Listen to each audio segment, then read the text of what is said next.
Hey guys, third video in the three video series for State of Market Real Estate. This one's directed at agents. So agents, we've been seeing listing sales slowing down, days of market going up. We've been seeing sellers still standing kind of firm. They're used to the impression in the field of the last 2, 3, 4 years of how fast a home sells and what it sells for. Like I said in some previous videos, you can hear why some of the build-up and the market trends have gone to this, but why some of the values haven't necessarily dropped. Maybe some here and there, and slightly depending on which market you're in. But the days on market certainly has started going up from where it was. And then we've got buyers still moving with a bit of a sense of urgency, but bringing some very unique scenarios with the closing dates, contingencies of other sales, contingencies of all kinds of unique kinds. Hopefully you guys can relate to that, and you guys have been seeing that as well. I know that the Exclusive Listings Group and myself, we've been all seeing several and plenty of these. But nonetheless, we still have buyers looking, we still have sellers wanting to sell. So what this means to us now in our environment that we exist in today is it really does take knowing what price and condition means for setting a proper listing price. You know, there's some feel to that, there's some understanding, there's some metrics to that. There's also tapping into a network or folks that have been there, done that, and asking and learning and gaining access to that. There's the setting of expectations with sellers when you're sitting down with them for one, the pricing strategy, which, you know, we've always done all of these things even in the past several years, but now set a price and push it, that boundary limit, you know, let's see what the appraiser can pull off, what miracles they can work, like it's just not working right now. Things really do sit on the market way too long when you go like that. So setting those expectations for days on market, also strategy. Are you going to set a price for a certain period of time and then reduce it, or are you going to hold, and for how long, and what's the seller's unique situation? Being able to understand that and know what's important to them. I mean, even bringing up, so on the buyer side, even bringing up some different financing options, knowing what finance options are available and tools that could make a deal work and make something come together for either small amounts down or lower interest rates, or buying points, or ARM loans. If you know somebody fits that, be very careful. You could recommend them to a lender that could explain the ARM loans and have that be a possibility. If someone's going to leave in 5 years and they know that, and you do a 5-10 ARM or a 7-10 ARM and see what that looks like, maybe that's the way to get the better interest rate.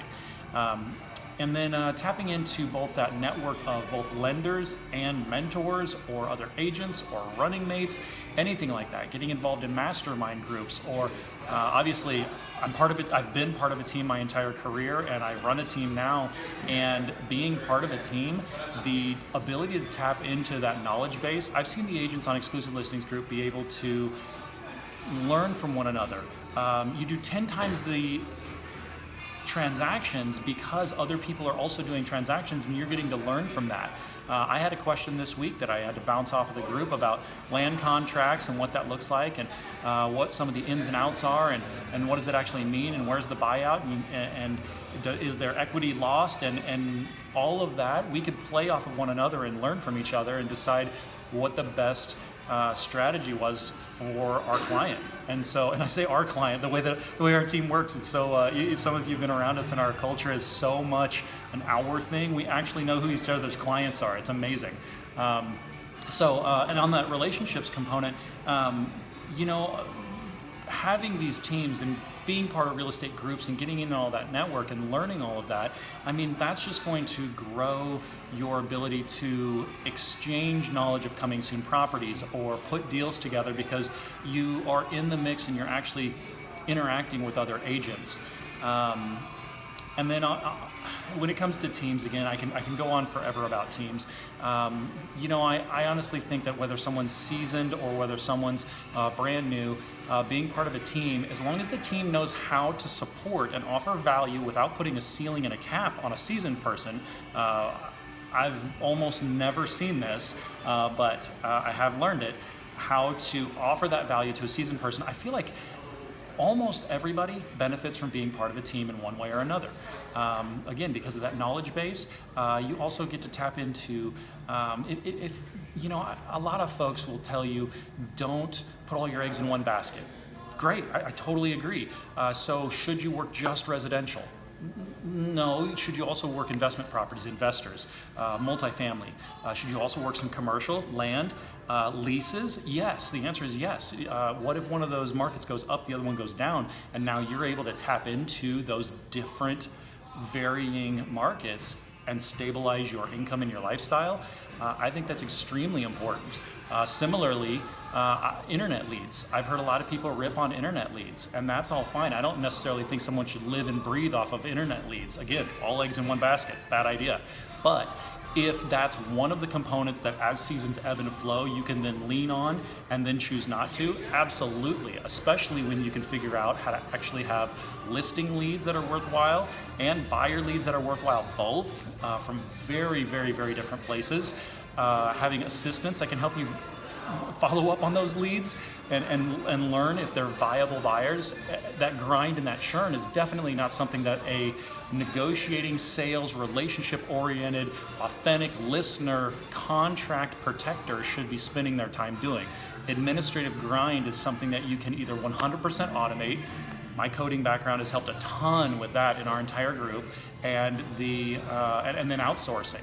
And again, I've read several books on that. 4-Hour Workweek by Tim Ferriss is one of my favorites, and I've outsourced tons of stuff. I've had lots of conversations with people about how to outsource the different transaction coordinator functions and anything administrative from the time a listing is created to the time it's closed, or a buyer contract is created to the time it's closed. What can you outsource that is truly fully administrative? And then we've created systems around that. And I highly recommend that for the sake of teams and telling people, seek out, explore, at least ask some questions about some of the teams and what they offer. Hopefully they've got CRMs, infrastructure, a flippin' environment that you love going to. That was one of the things I wanted to create in our office. I mean, it is cool, serene, fun, nice. I walk in and I feel better. It was one of the things I wanted selfishly when I walked in. I wanted to feel good in the office, and I enjoy it more than any other workspace that I have available to me. And then that automation is key and huge.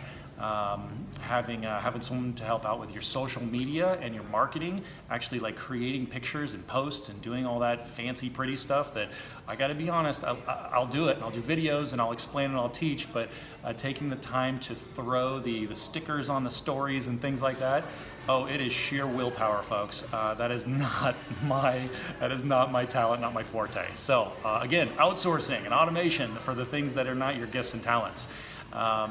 And so I guess I could talk forever and ever and ever about teams and the groups and whatever. So if you're not part of a team and you want to get part of a mastermind group or a network of agents and things like that, okay, great. If there's gaps and holes and things that you wish you had and didn't, and you could put together and would actually make your life way easier, sweet, seek it out.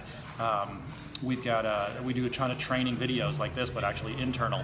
And so as people have done the job, as they do a purchase agreement or a listing contract or prepped a CMA, screen recorded, and that is literally in a library. So check and see if people have that kind of stuff too. So agents, hopefully this helps. I have tons more. I'm going to try to cut this video as short as I can. I'm sorry, long video again. I'll start doing some quicker, shorter ones on just one topic a piece, just to help out and explain various things for both clients and agents alike. But like I said, hopefully this helps, and let me know if you have questions. Happy to chat about anything real estate. Have a good day, guys. Bye.